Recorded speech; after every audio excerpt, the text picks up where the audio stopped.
আজকের আমাদের রান্না হচ্ছে পাঁচ মিশালি তরকারি। তার জন্য আমাদের কি কি লাগবে, আমি একটা গাজর নিয়েছি, একটা ঝিঙে নিয়েছি, একটা সজনে ডাঁটা নিয়েছি, একটা উচ্ছে আর দুটো আলু। ছোট সংসার তো, তাই অল্পই ছোটো। এবার কড়াতে তেল দিলাম, তেলটা ভালো করে গরম হবে, ধোঁয়া উঠবে, তাতে পেঁয়াজ দেবো। পেঁয়াজটা ভালো করে ভাজা ভাজা ভাজা ভাজা করে নেব। তারপরে কী দিয়ে দেবো না, সবজিটা আমি দিয়ে দেবো। দেখতে পাচ্ছ আমার এখানে সবজি রেডি, ধুয়ে পরিষ্কার করে রেখে দিয়েছি। এবার সবজিটা আমি ঢেলে দিলাম। সবজিটাকে ভালো করে ভেজে নেব, একদম লাল লাল করে ভাজা ভাজা যখন হয়ে যাবে, আমি এখন সবজিটাকে ভাজছি।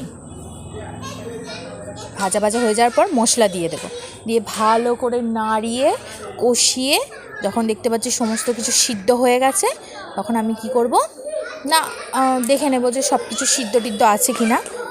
সিদ্ধ হয়ে যাওয়ার পর একটা বাটিতে আমি ঢেলে নেব। সামান্য পরিমাণে একটু চিনিও দিতে পারো, বা কেউ একটু ঘিও দিতে পারো, যে যেরকম স্বাদ মতো দেবে। দেওয়ার পরে বাটিতে রেখে দিলাম। এবার দুপুরবেলা গরম ভাতে এই পাঁচ মিশালি তরকারি যদি তুমি খেয়েছো, এত সুন্দর খেতে না, তোমাদের কি বলবো বন্ধুরা। আর তোমরাও একদিন বাড়িতে এরকম রান্না করবে, আর কেমন হয়েছে জানাবে।